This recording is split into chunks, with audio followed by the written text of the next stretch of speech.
Alright guys, we're here with the Tales of Graces review. Tales of Graces F for the PS3.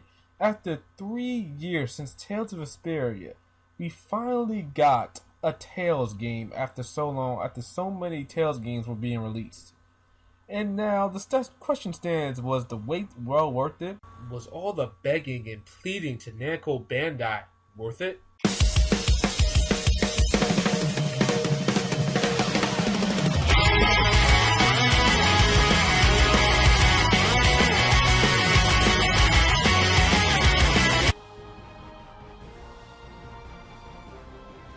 Okay, characters come down to rather typical JRPG archetypes, and even the character development is typical. Asbel starts out as a kid that is always rebellious, he's seeking adventure. He grows up to be a serious character that doesn't know what he should do or what path he should take. Hubert starts out as a kid, he's always scared and hiding behind Azel, but when he grows up, he's strong, intellectual, he's a bookworm that's always pushing up his glasses every 5 seconds. Sherry is a timid, weak little girl at first, but then she pretty much becomes a nice, gentle soul of the party, and she just pretty much becomes the cliche hero of the party. And other characters, except Pascal, they can be called from a mile away. Pascal in particular is my favorite character in the game due to her randomness and dialogue. She can be funny and entertaining. She pretty much serves as the game's comic relief. However, I will admit, for most people her character can be a hit or a miss very easily. Pascal, well, I guess someone has to keep an eye on you. Make sure you take baths and the like. Hey, I take 2 baths a week now, whether I need them or not. 2 baths a week? Okay, the story is pretty much about saving the world and friendship and keeping promises. It's pretty much standard JRPG 2009 stuff. However, the friendship thing can be a bit overused. And for one, I don't really see the deep friendship they all share. Especially Richard and Asbel, for example. Asbel meets Richard for the first time since childhood, and in about 3 days they're best friends forever.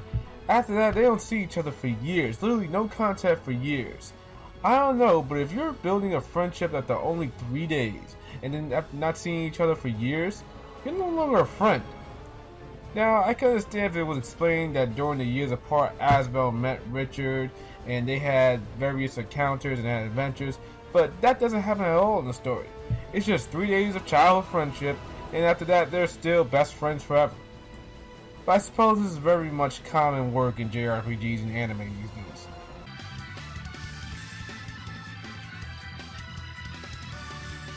Just like any other Tales game or JRPG for that matter, you'll be going around from one location to another to progress the story. And also going on side quests, which in this game can be kind of boring since they're all just pretty much fetch quests, which can be done while playing the game and then visiting the local inn to claim your reward. The process feels pretty tacked on and pretty much feels like something that was thrown in after the game was almost completed. It just feels half-assed. There's an interesting component to the game called a mixer that can be used to cook meals, which in the Tales games is a staple thing. Create items and books that can be used to give general advantages in battle or in the field.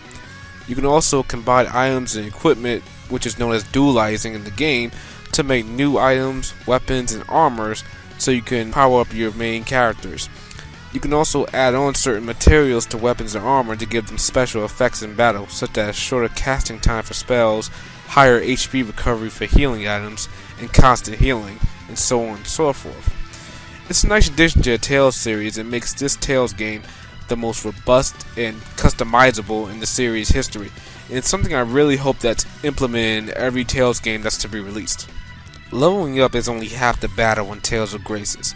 Tiles are what make your characters stronger and learn new attacks and skills.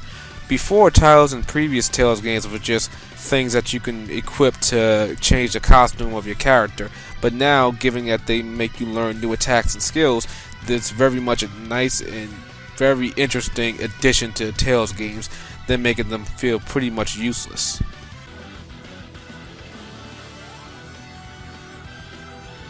Now, the battle system I have to say is the best I played in a Tales game to date. It's fast-paced and relies on quick reactions to deliver devastating combos. It's an action RPG battle system similar to Tales of the Abyss and Tales of Vesperia. Now, usually in Tales games and most JRPGs, there's a set of skill points or magic points or technical points. But in this game, it removes those mechanics and puts in its place chain capacity points, or CC for short. Every character has a list of A arts and B arts and a certain amount of CC cost to use them. A arts usually being the weak skills that you can chain into B arts, which are the much more stronger skills.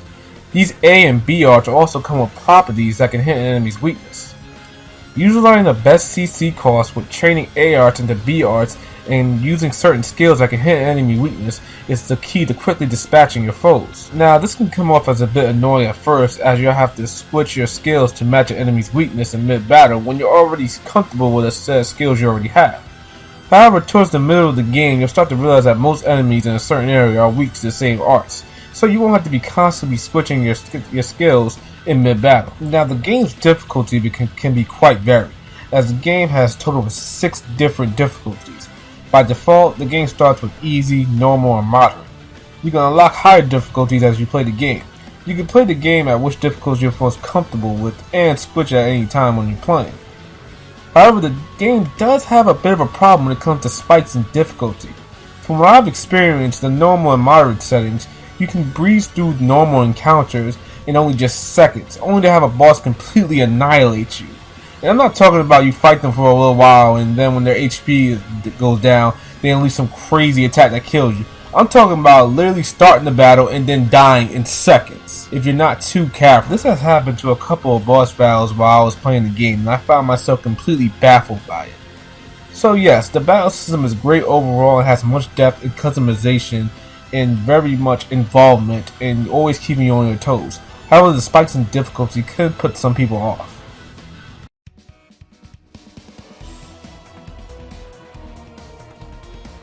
The graphics are okay at best. They're very much a step down from Tales of Vesperia, but that's to be expected since it was built from the ground up for the Nintendo Wii and was ported to the PS3. Based on the graphics on the merit that it's a Wii game, it's pretty good. It's much more polished than Tales of Symphonia, Dawn of the New World, but thanks to the Wii's general disadvantage when it comes to graphical power, the series staple of the world map has been taken out.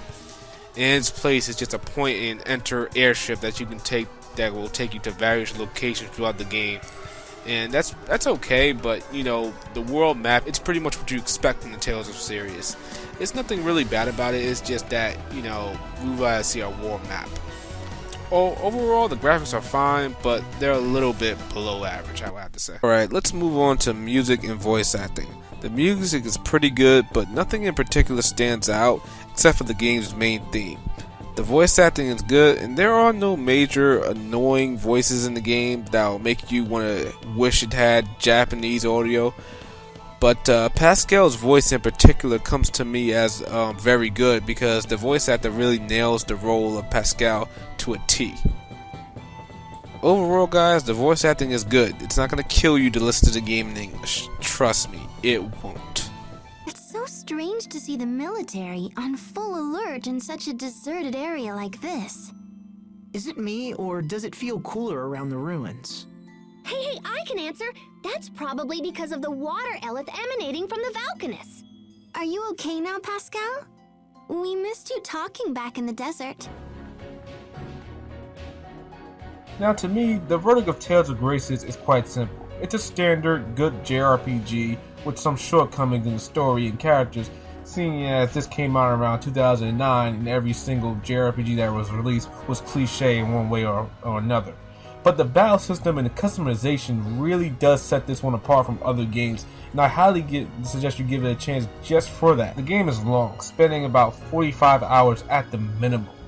So if you're looking for a game to play that will keep you occupied for a long time, Tales of Graces will get that done. But seriously, like I said before, guys, the friendship theme can be a bit overused, almost to a point where the original cast of Yu-Gi-Oh! Might find their mentioning friendship all the time a bit annoying. So yes, guys, good game, standard JRPG, highly recommended.